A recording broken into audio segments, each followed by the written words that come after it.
Class है हमारी 8th class, ठीक है बेटा। सब्जेक्ट है हमारा साइंस, ठीक है बेटा। उसके बाद टॉपिक है हमारा application of micro organism, application of micro organism, ठीक है बेटा। एप्लीकेशन ऑफ माइक्रो ऑर्गेनिजम्स, यहाँ पे देखो हमने 3 एप्लीकेशन पढ़ लिए थे इन एग्रीकल्चर में, and formation of bread and formation of agriculture, ठीक है बेटा। यहाँ पे देखो एप्लीकेशन ऑफ माइक्रो ऑर्गेनिजम्स, पहले हमने बात की थी इन एग्रीकल्चर,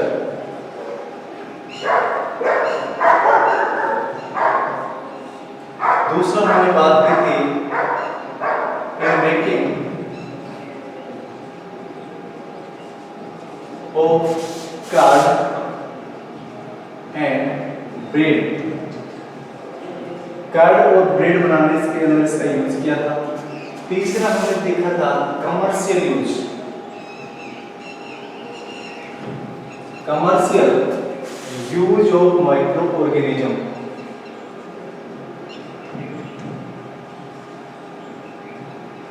ठीक है बेटा। तीसरा हमने देखा था commercial use of micro organisms. Fourth आज हम बात करते हैं फोर्थ की। फोर्थ क्या है हमारा? मेडिसिनल यूज, क्या है बेटा? Medicinal use of micro organism,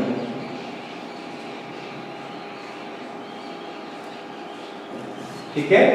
आज का हमारा टॉपिक है medicinal use of micro organisms, ठीक है। 3 एप्लीकेशंस के बारे में हमने प्रीवियस क्लास के अंदर स्टडी कर लिया था। आज जो हम बात करते हैं 4th नंबर पे जो एप्लीकेशन है medicinal use of micro organisms, ठीक है। तो यहाँ पे इसके बारे में हम लिखते हैं micro organisms usage in medicine, ठीक है। मेडिसिन के अंदर इसका यूज होता है, तो यहाँ पे हम लिख सकते हैं micro organisms also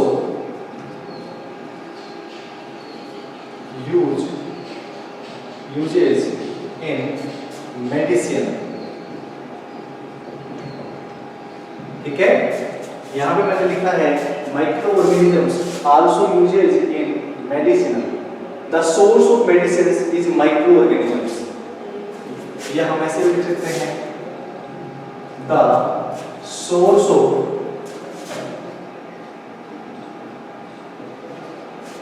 medicine is micro organism,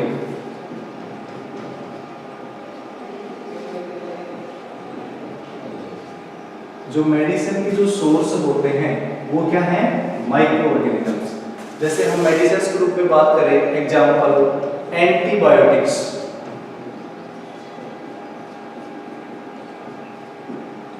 antibiotics, ठीक है बेटा। हम जब बीमार होते हैं, ठीक है, तो जो बैक्टीरियल डिजीज होते हैं, ठीक है, तो वहां पे जो डॉक्टर होता है हमें क्या लिखता है? एंटीबायोटिक्स लिखता है। एंटीबायोटिक्स से क्या होता है? हमारे जो बॉडी के अंदर जो बैक्टीरिया हैं वो क्या हो जाते हैं? नष्ट हो जाते हैं, ठीक है। यदि कोई बैक्टीरियल डिजीज है तो एंटीबैक्टीरियल लिखता है, वायरल डिजीज है तो एंटीवायरल लिखता है, फंगल डिजीज है तो एंटी फंगल लिखता है। उसी प्रकार ये एंटीबायोटिक्स का भी क्या होता है? यूज होता है, ठीक है। तो सबसे पहले हम बात करते हैं एंटीबायोटिक्स क्या काम करती है। जैसे हमारी बॉडी बीमार हो गई, हम बीमार हो गए, हमारे बॉडी के अंदर बैक्टीरिया चले गए, उन्होंने अटैक कर दिया हमारी बॉडी पे। अब अटैक करने के बाद हमारी जो बॉडी है वो वीकनेस आ जाती है, ठीक है, फीवर आ जाता है हमारे, ठीक है। तो उसके बाद उसमें क्या होता है कि जो बैक्टीरिया है हमारी बॉडी के अंदर, बैक्टीरिया की संख्या बढ़ जाती है, जिससे वो हमारी बॉडी को काम करने नहीं देते हैं। हमारा जो मेटाबॉलिज्म है, ठीक है, रेस्पिरेशन, डाइजेशन, सब सिस्टम बिगड़ जाता है, ठीक है। तो उसको दूर करने के लिए जो बैक्टीरिया होते हैं उनकी ग्रोथ को रोकने के लिए कि वो बैक्टीरिया ग्रोथ ना करे, अपनी पॉपुलेशन बढ़ाए नहीं, अपनी जनसंख्या ना बढ़ाए, तो उसके लिए जो दवाई दी जाती है वो होती है एंटीबायोटिक्स। तो एंटीबायोटिक्स का मतलब होता है antibiotics kills and stop the growth of the micro organisms. ये जो एंटीबायोटिक्स होती है ये जो माइक्रो ऑर्गेनिज्म होते हैं उनकी ग्रोथ को रोक देती है, उनको मार देती है। ठीक है, तो अब यहाँ पे हम बात करते हैं डेफिनेशन ऑफ एंटीबायोटिक्स। ठीक है, सभी अपना वीडियो विजिबल करें प्रॉपर तरीके से। विजिबल योर वीडियो,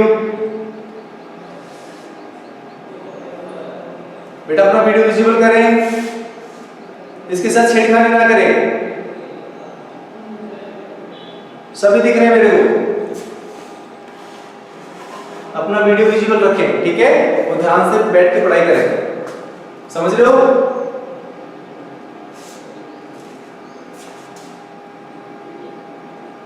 ज्वाइन करें। अब हम बात करते हैं एंटीबायोटिक्स की। ठीक है, इसका स्क्रीनशॉट लें, उसके बाद हम आगे बात करते हैं। Take screenshot of this material, then we discuss about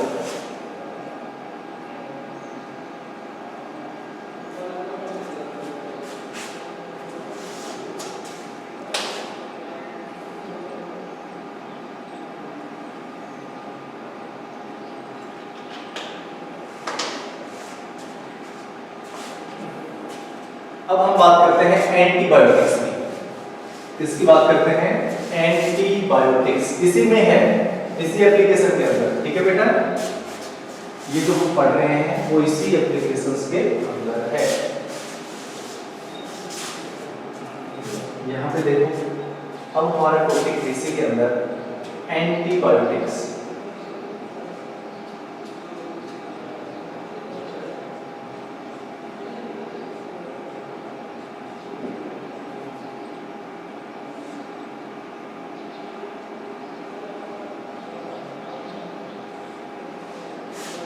antibiotics मतलब प्रतिरक्षा। ठीक है, एंटीबायोटिक्स, एंटी इसकी डेफिनेशन क्या है? Antibiotics kills and stop the growth of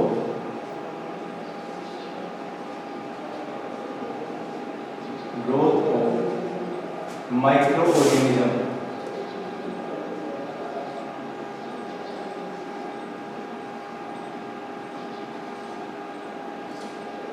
ठीक है, एंटीबायोटिक्स किल्स करती हैं, स्टॉप करती हैं। किसकी क्या स्टॉप करती है? Growth of micro organisms.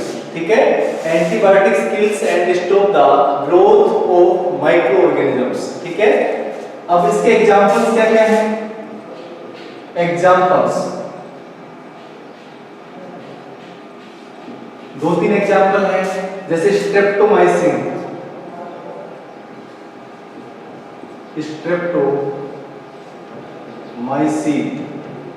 ठीक है, स्ट्रेप्टोमाइसिन है, टेट्रासाइक्लिन,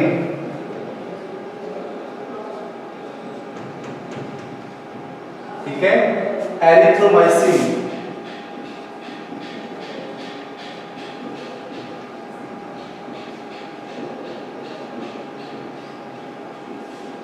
पेनिसिलिन,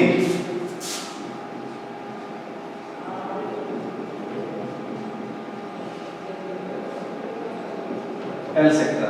ठीक है, ये कुछ एंटीबायोटिक्स दवाइयां हैं जिनको डॉक्टर लिखता है। ठीक है, तो यहां पे ध्यान रखना इसका एग्जांपल्स ऑफ एंटीबायोटिक्स स्ट्रेप्टोमाइसिन है, टेट्रासाइक्लिन है, एरिथ्रोमाइसिन है और पेनिसिलिन है। ठीक है, और ये ध्यान रखना कि सबसे पहले जो एंटीबायोटिक्स डिस्कवर की गई थी वो डिस्कवर की गई थी पेनिसिलिन, और वो किसके द्वारा डिस्कवर की गई थी? अलेक्जेंडर फ्लेमिंग के द्वारा। ठीक है, किसके द्वारा डिस्कवर की गई थी? अलेक्जेंडर फ्लेमिंग के द्वारा। It is discovered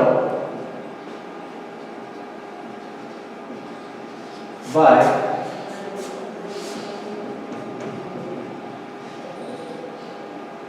Alexander Fleming. किसके द्वारा डिस्कवर की गई थी? It is discovered by Alexander Fleming. ठीक है, इन 1929। इन 1929।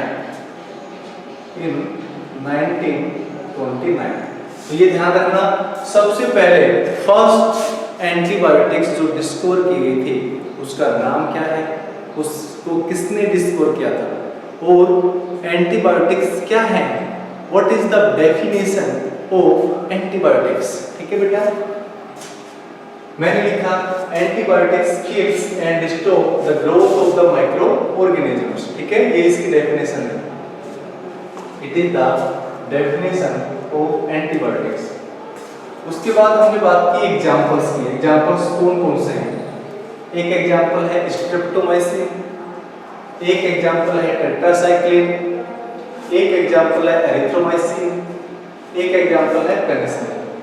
और जो पेनिसिलिन है वो सबसे पहले डिस्कवर की गई एंटीबायोटिक्स है इन 1929 बाय अलेक्जेंडर फ्लेमिंग। ठीक है, तो यहाँ पे ध्यान रखना, it is discovered by Alexander Fleming in 1929।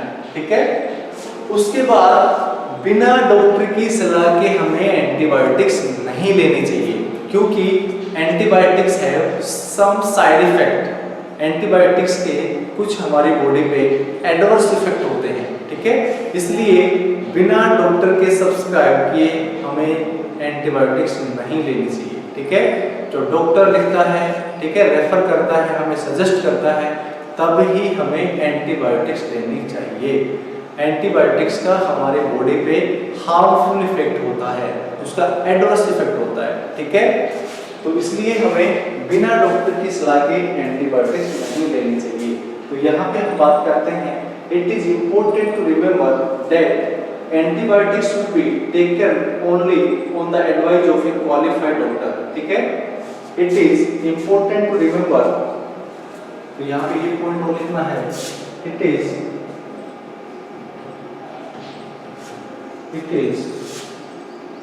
important to remember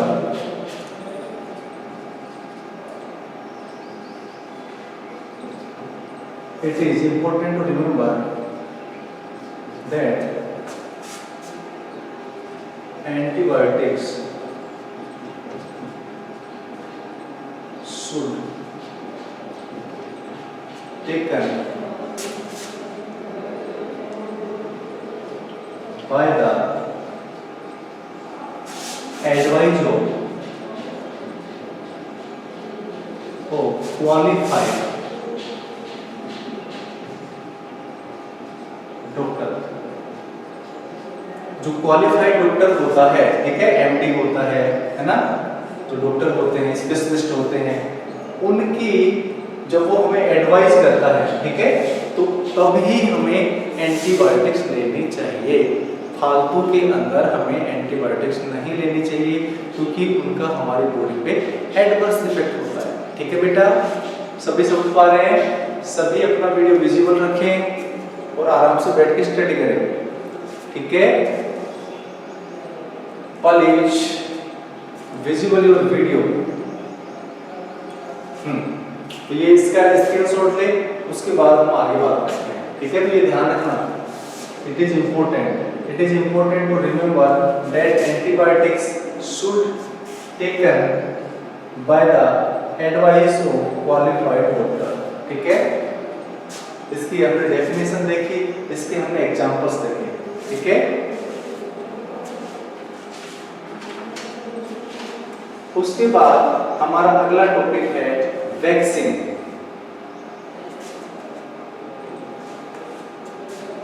screenshot ले।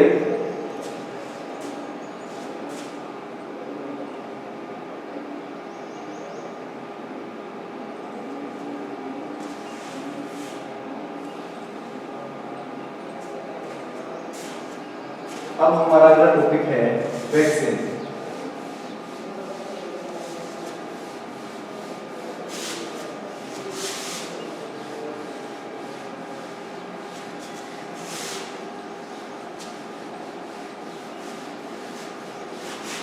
नेक्स्ट टॉपिक है हमारा वैक्सीन।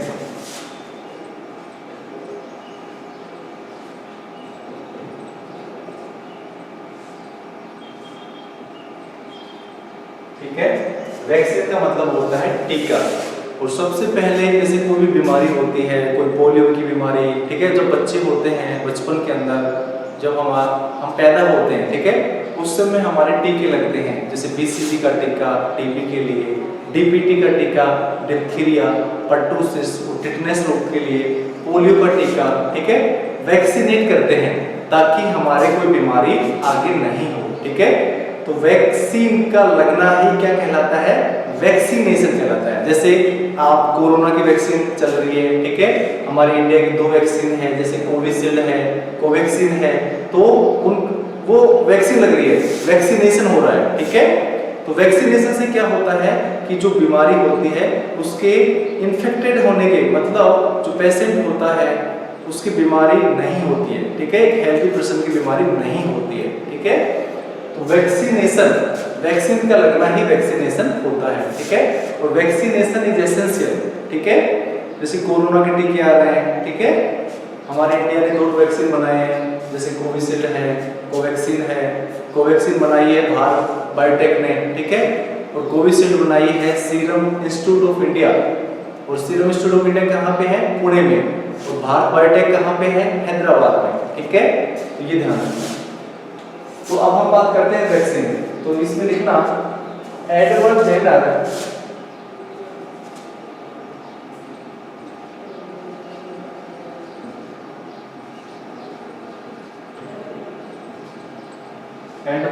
वैज्ञानिक का नाम है Edward Jenner discovered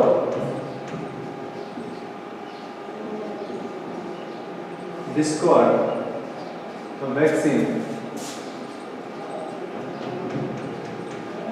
for smallpox, छोटी माता, स्मॉलपॉक्स इन 1798। ठीक है, सबसे पहले जो वैक्सीन बनाया था उस वैज्ञानिक का नाम क्या है? Edward Jenner. तो ध्यान रखना एडवर्ड जेनर। ठीक है, Edward Jenner discovered the vaccine for smallpox in 1798। ठीक है, उसके बाद the word vaccine is derived from the Latin word. The word vaccine, ये वैक्सीन वर्ड कहां से आया? The word vaccine is derived from Latin word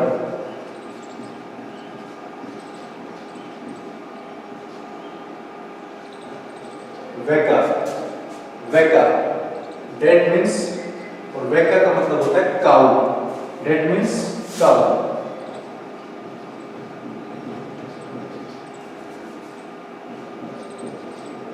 गाय से बनाते हैं। ठीक है, गाय के अंदर पहले गाय को बीमार किया जाता है, उन बैक्टीरिया को इनएक्टिव किया जाता है, उसके बाद में वैक्सीन करते हैं, उससे बनता है। ठीक है, तो ये ध्यान रखना कि लेट द वर्ड वैक्सीन, जो वैक्सीन है is derived from the Latin word वैका।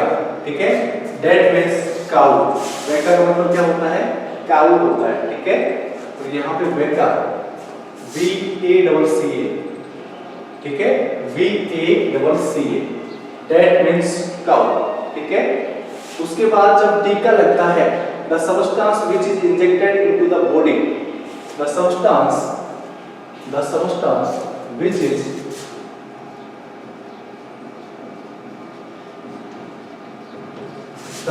जो टीका दिया जाता है, जो दवाई दी जाती है, the substance which is injected, inject का मतलब इंजेक्शन लगाना, विच इज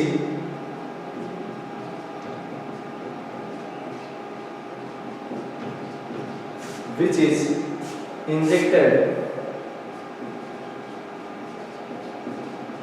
बॉडी। यहाँ पे लिखा है मैंने the substance which is injected the body to initiate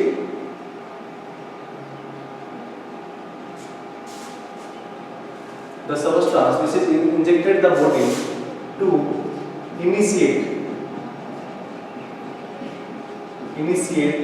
the body, body को इनिशिएट करने के लिए जो सबस्टांस जो दिया जाता है, ठीक है, उसी को हम क्या बोलते हैं, वैक्सीन बोलते हैं। तो यहाँ पे ध्यान रखना, the substance which is injected the body to initiate the body, ठीक है।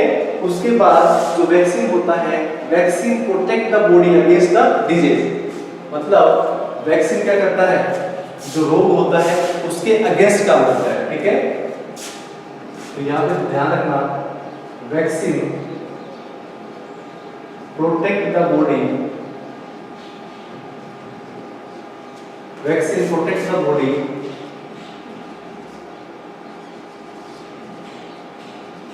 against the disease, ठीक है। Vaccine protect the body against the disease, मतलब रोगों के खिलाफ लड़ने की जो क्षमता होती है, कैपेसिटी होती है, वो किस में होती है, वैक्सीन में होती है, ठीक है। तो यहाँ पे उसके बाद जैसे एग्जाम्पल हो गया बीसीजी का वैक्सीन लगता है, डीपीटी का वैक्सीन लगता है, उसके बाद पोलियो का वैक्सीन लगता है, और पोलियो का जो वैक्सीन लगता है वो ओपीवी होता है। कैसा होता है, ओपीवी का मतलब होता है ओरल पोलियो वैक्सीन, ठीक है। पोलियो का जो वैक्सीन होता है वो मुंह से पिलाते हैं, ओरल होता है, ठीक है, इसलिए इसको बोलते हैं ओरल पोलियो वैक्सीन, ठीक है। पोलियो जैसे बीसीजी का टीका होता है, इसका फुल फॉर्म होता है बैसिलाई कालमेटी और गुरियन, कालमेटी और गुरियन ने इसको खोजा था। और डीपीटी का फुल फॉर्म होता है, ये 3 लोगों से प्रोटेक्शन करता है, ये जो टीका है वो 3 लोगों से क्या करता है, प्रोटेक्शन करता है। सभी ऑनलाइन रहें, सभी अपना वीडियो विजुअल रखें। हाँ, डीपीटी का टीका जो होता है वो डिप्थीरिया, पर्टुसिस और टिटनेस से हमारे क्या करता है, प्रोटेक्शन करता है। और पोलियो जो होता है वो पोलियो से, पोलियो के अंदर क्या होता है, किसी के पोलियो हो जाता है तो उसके अंदर एक प्रकार से पैरालिसिस हो जाता है, मतलब उसके ऑर्गन्स जो उसके अंग हैं वो काम करना बंद कर देते हैं, ठीक है। इसका स्क्रीनशॉट लें, उसके बाद हम बात करते हैं आगे।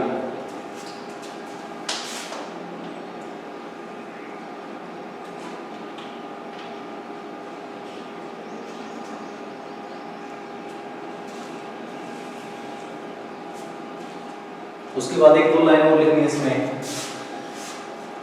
यहाँ पे लिख देता हूं मैं,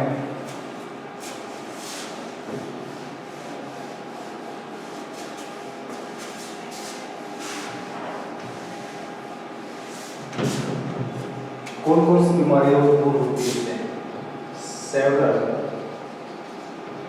डिजीज इंक्लूडिंग कोलेरा,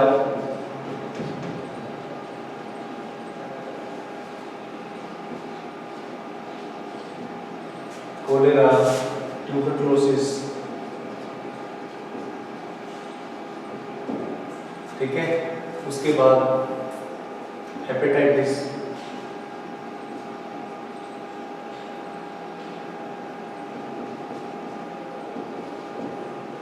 ठीक है, पोलियो, ठीक है। तो यहाँ पे ध्यान रखना, सेवरल डिजीज मतलब बहुत सारी बीमारी है, इंक्लूडिंग कोलेरा, ट्यूबरकुलोसिस, हेपेटाइटिस, ठीक है। Small pox can B, small pox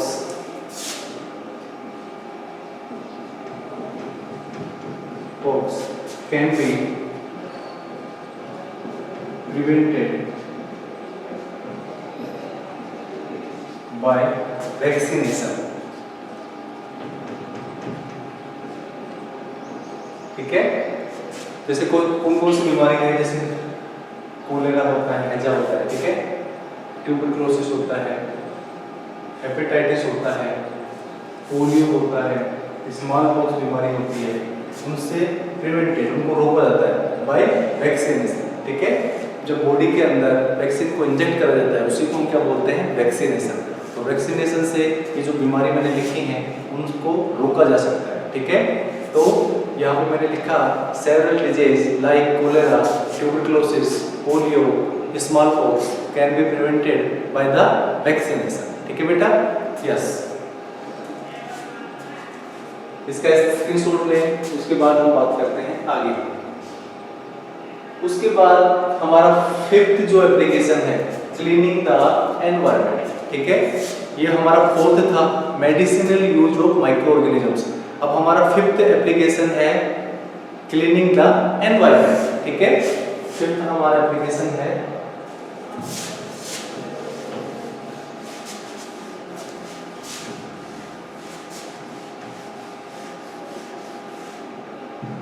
cleaning the environment.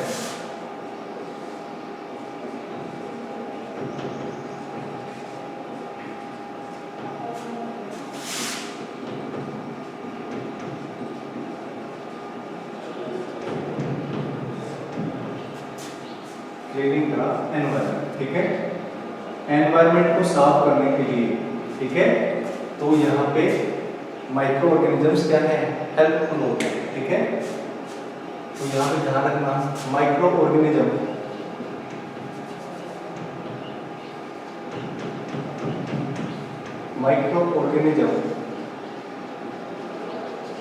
Play A important role in cleaning the environment। ठीक है, यहाँ पे मैंने लिखा है microorganisms play a important role in cleaning the environment. ठीक है बेटा, उसके बाद ये ध्यान रखना, microorganisms can be used to degrade the harmful and smelly substance. ठीक है,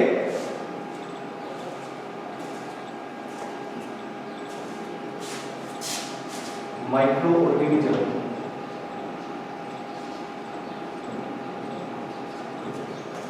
can be used for degradation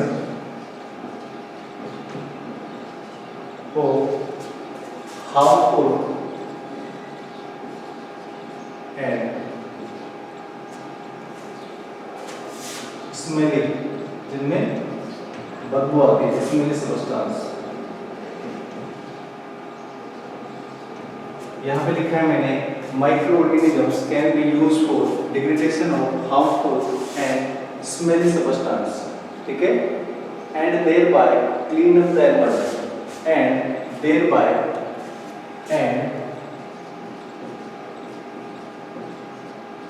thereby cleaning the environment।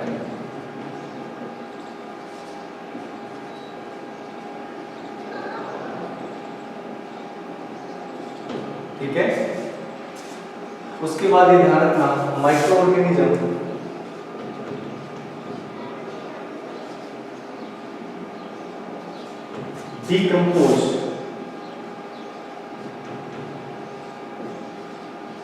decompose the harmful substance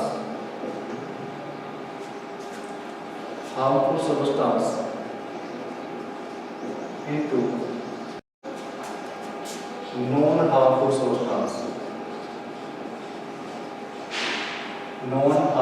substance।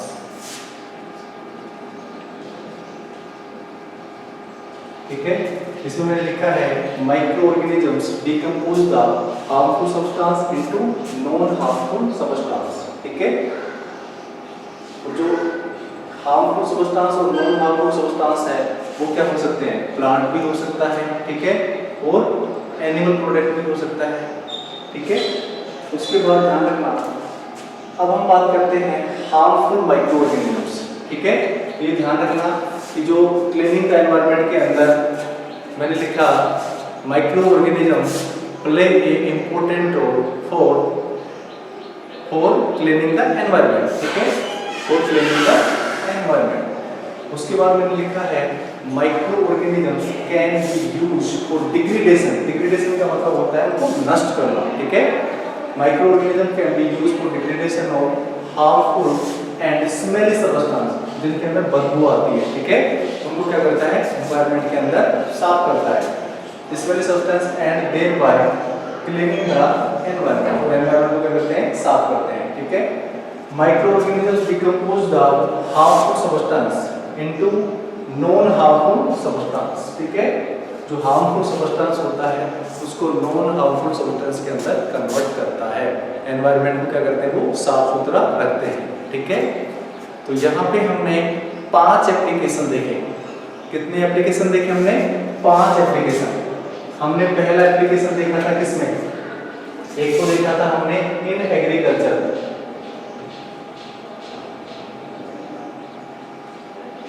ठीक है, एग्रीकल्चर के अंदर सोइल की फर्टिलिटी बढ़ाने के अंदर इसका यूज था, रेस्पॉन्सिबल था।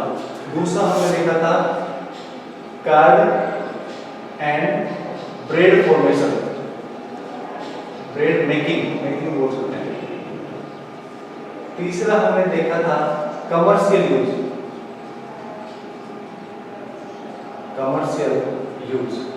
फोर्थ आज ही हमने देखा है मेडिसिनल यूज।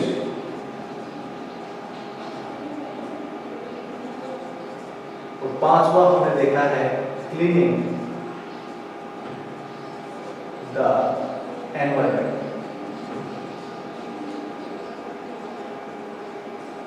ठीक है, क्वेश्चन आ जाए राइट एनी 3 या 4 यूज ऑफ माइक्रो ऑर्गेनिजम्स, ठीक है, right any 2-3 applications of micro organisms, ठीक है, तो उनको हमें लिखना है एग्रीकल्चर के अंदर, कार्ड और ब्रेड मेकिंग के अंदर, कमर्शियल यूज के अंदर, मेडिसिनल यूज के अंदर। मेडिसिनल यूज के अंदर हमने पढ़ा, और इसमें कमर्शियल यूज के अंदर हमने डेफिनेशन देखी थी, कौन सी देखी थी? फर्मेंटेशन, ठीक है, फर्मेंटेशन की जो प्रोसेस देखी थी, है ना, मतलब जो शुगर के मॉलिक्यूल्स थे वो किसमें कन्वर्ट हो रहे थे? अल्कोहल्स के अंदर, ठीक है, the conversion of sugar molecules into alcohol is known as fermentation. उसके बाद मेडिसिनल यूज के अंदर हमने एंटीबायोटिक्स देखी थी, antibiotics kills and stop the growth of the micro organisms. हमने देखा था टेट्रासाइक्लिन, हमने देखा था एरिथ्रोमाइसिन, हमने देखी थी पेनिसिलिन, ठीक है, ये कुछ एंटीबायोटिक्स थे। उसके बाद हमने देखा था क्लीनिंग द एनवायरनमेंट, एनवायरनमेंट को क्लीन करने के लिए, मतलब जो हार्मफुल सब्सटेंस होता है उनके डिग्रेडेशन के लिए इनका यूज होता है, ठीक है। इसका स्क्रीनशॉट ले। आज के लिए इतना ही, मिलते हैं हम नेक्स्ट क्लास में। Okay, bye, take care.